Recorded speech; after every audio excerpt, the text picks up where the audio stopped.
What is going on, guys? We are back in the garage, back with the LS swap for my TJ Jeep, my Jeep Wrangler. So today we finally got another box that I've been waiting for. This is from Advanced Adapters. This is the adapter that's going to be able to connect my new 4L60, so the GM1 4L60, to the NP231 case.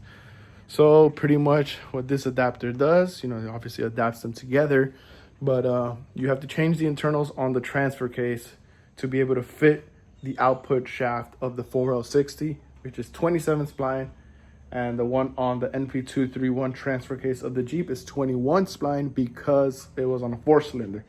So I got to change the internals of that to be able to fit the new 5.3. So I'm gonna go ahead, open up the box, see if I have all the parts, and then I guess start opening her up and see what to do, because I don't know what I'm doing, but we'll figure it out.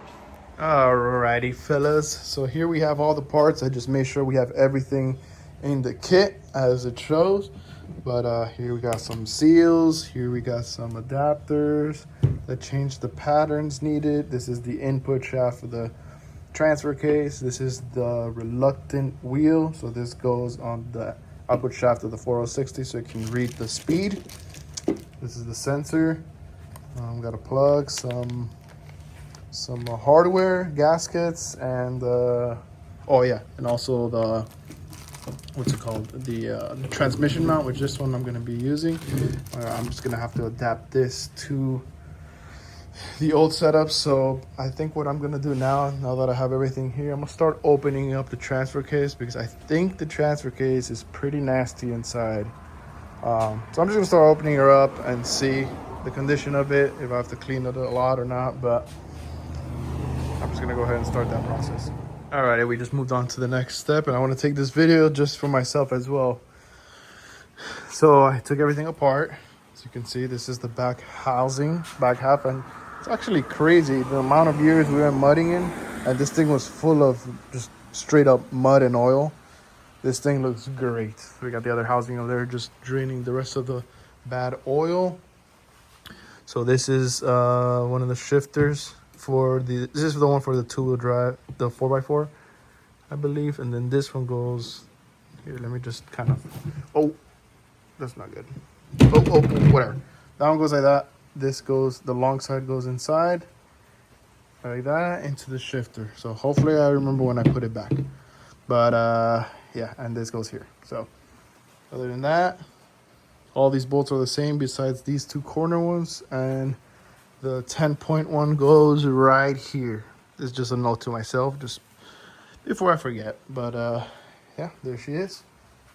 It's actually very easy. This transfer case is literally just gears and one chain. It's actually very simple. So, oh yeah. Oh man, lots of cleaning, lots of cleaning. Got all this stuff nice and clean on the inside. Obviously the outside doesn't, I mean, it's as clean as it can get, but got everything nice and clean. I'll probably put some WD-40 so these things don't rust. Everything nice and clean, and now it's pretty much got to change this input shaft, and then that's it really on this end. Once that's done, start on the tranny side, putting the sensor. So almost there, man, almost there. A lot of work. All right, boys, today is day 2. I just finished swapping out the input shaft for the transfer case. I'm starting to put everything back together. Got everything nice and cleaned up, because I have to put everything, the chain back together and everything back together, seal her up, and this portion is pretty much done. Not too bad, actually. Like, this is the old one. That was 21 spline, and obviously the other one's in there with the new 27 spline for the 4L60. Oh yeah, baby. Got a little helper today. But here I just put the chain back in. Everything looks like it's good to go. It's rolling. Sorry. Now I'm just gonna put clean the surface up a little bit more, and then put the silicone, gray silicone, and then put it together. That's it. We'll be done with the transfer case, and then we have to move on to the transmission. I've already drained it out, but I probably have to drain it out more once I angle it. Take out that back stock piece, which is just the one for that goes to the GM transfer case, and then put the new adapter. That's pretty much it. Maybe, oh, I gotta change the studs here so I can accept. They also sell this kit here. Obviously, this is like very universal, but I'm gonna adapt this one to fit on the skid plate. So, hell yeah. Alrighty, so we got the transfer case all done. We got the what's it called? The input seal. Everything is all done. I still haven't put the gasket there, but I'm just test fitting everything. So I'm gonna jump here now to the transfer case, to the transmission, because I'm gonna change the filter and the oil pan gasket. Just change it out, make sure everything's good to go. So might as well. And obviously I'm gonna take this piece out because it has a new piece with the new adapter. And yeah, and then you have to put the reluctant wheel for the VSS for the sensor. So that's what I'm gonna do now. What is going on, boys? So here we are back at it at the garage. It's been a couple days. Been having a little break, but here we are back at it again. Look at the 4060. I just took out the stock GM adapter for the transfer case. This is the one that adapts to the 4060. Then you got the one for the transfer case, which is a 4-bolt here that connects these two. And then the one that adapts this, and look at this. It's all good. Right now it's in park. I think that is reverse. So you can hear it. See how it turns? I'm gonna put it in park. I think that's park. There you go. It's in park now. Hell yeah. That is one big step. Now I'm just gonna tighten everything, seal up everything. And after that, it's pretty much ready to go in the Jeep. So here we are. One step at a time. All right, boys, I've been doing a lot of work in the background. I'm gonna show you right now what I've done so far. Oh man, look at that. I got the skid plate mounted to the transmission and transfer case. I'm gonna show you a little bit kind of what I did.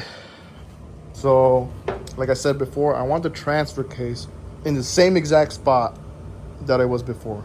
That way, I don't have to change any drive shafts, which is a big cost.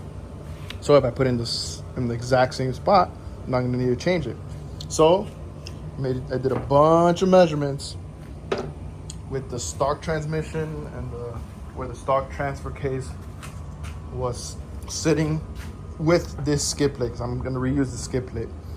So what I did is I did a bunch of measurements, and then I obviously used the same transmission or the mount that came with the kit, or it didn't come with it. This is a separate. This is for a power glide as well as the same transmission mount.